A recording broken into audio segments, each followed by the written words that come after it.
Assalamualaikum warahmatullahi wabarakatuh. Selamat pagi anak-anakku sekalian kelas 8. Nah, kali ini Bu Dwi akan menyampaikan materi tentang bahaya narkoba. Nah, apa itu narkoba? Nah, sebelum kita memulai tentang materi, Bu Dwi akan menjelaskan pendahuluan. Nah, pendahuluan tentang narkoba, yaitu yang pertama nafsa. Nafsa adalah kepanjangan dari narkotika, psikotropika, dan zat adiktif lainnya. Dan narkotika yaitu zat yang berasal dari tanaman, baik sintetis maupun semi-sintetis yang dapat menyebabkan penurunan perubahan kesadaran, hilangnya rasa, mengurangi sampai menghilangkan rasa nyeri, dan dapat menimbulkan ketergantungan. Nah, ada yang pertama yaitu golongan pertama yaitu heroin, putal, kokain, dan ganja. Golongan kedua morfin, petidin. Golongan ketiga kodein.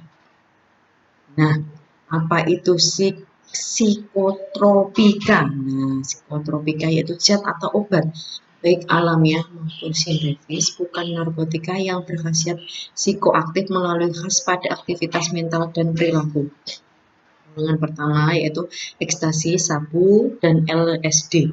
Kedua, golongan dua itu amfetamin, metilfenidat atau Ritalin.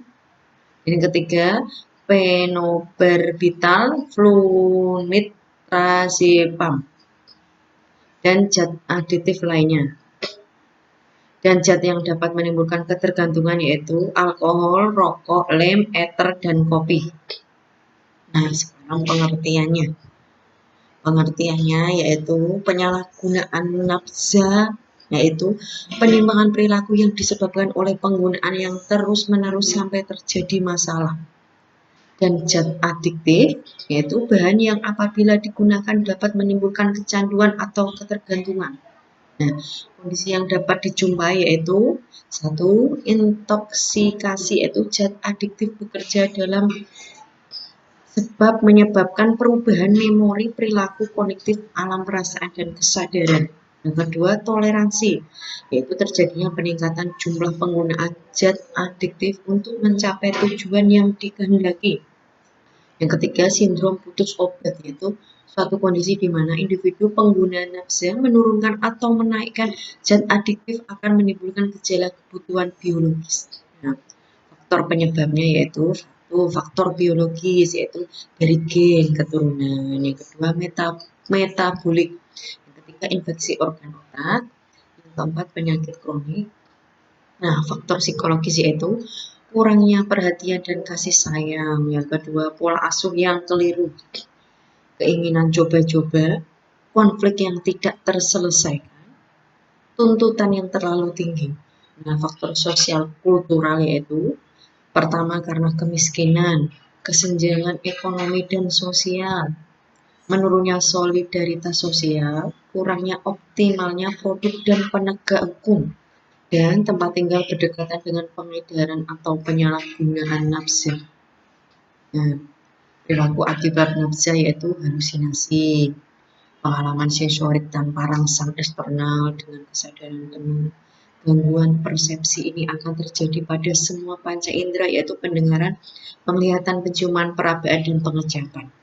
Dan fase halusinasi itu fase pertama itu comforting, menyenangkan. Klien mengalami kecemasan, stres, perasaan terpisah, kesepian. Klien mungkin melamun atau memfokuskan pikiran pada hal yang menyenangkan untuk menghilangkan kecemasan dan stres. Fase kedua itu kecemasan meningkatkan berhubungan dengan pengalaman internal dan eksternal. Nah, sensasi internal menonjol berupa bisikan yang tidak jelas. Klien takut orang lain mendengar dan tidak mampu mengontrol halusinasinya. Fase ketiga yaitu halusinasinya lebih menonjol dan mengontrol serta menguasainya. Klien tidak berdaya dan mulai tersiksa dan terbiasa dengan halusinasinya memberikan kesenangan dan rasa nyaman sementara. Nah, fase keempat, klien merasa terpaku, tidak berdaya melepaskan diri dari kontrol halusinasinya. Halusinasi berubah menjadi mengancam, memerintah, dan memarahinya. sehingga klien tidak mau berhubungan dengan orang lain karena sibuk dengan halusinasinya. Risiko bahayanya yaitu karena narkoba yang pertama risiko tinggi mencederai diri sendiri dan orang lain. Gangguan persepsi sensori halusinasi. Yang ketiga isolasi sosial menarik diri dan keempat gangguan konsep diri harga diri rendah. Waham pengertiannya yaitu keyakinan yang salah, tidak sesuai dengan kondisi yang objektif dipertahankan terus-menerus. Yang kedua tidak dapat digoyahkan dengan argumentasi rasional. Yang ketiga keyakinan palsu yang tetap dipertahankan sekalipun dihadapkan cukup bukti dan kekeliruannya. Dan yang terakhir tidak serasi dengan latar belakang pendidikan dan sosial budaya. Dan resikonya yaitu pertama kerusakan komunikasi verbal, perubahan proses pikir yaitu waham. Yang ketiga gangguan konsep diri yaitu harga diri rendah. Dan ini beberapa data nasional yaitu data kasus narkoba dari tahun 99 sampai 2003.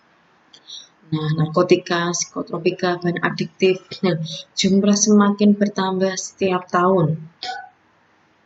Nah, sekian dari materi dari Bu Dwi. Diharapkan anak-anakku kelas 8 bisa menjaga diri dari pergaulan, memilih teman yang baik, yang bisa diajak untuk pergaulan yang baik. Sekian, terima kasih, matur nuwun.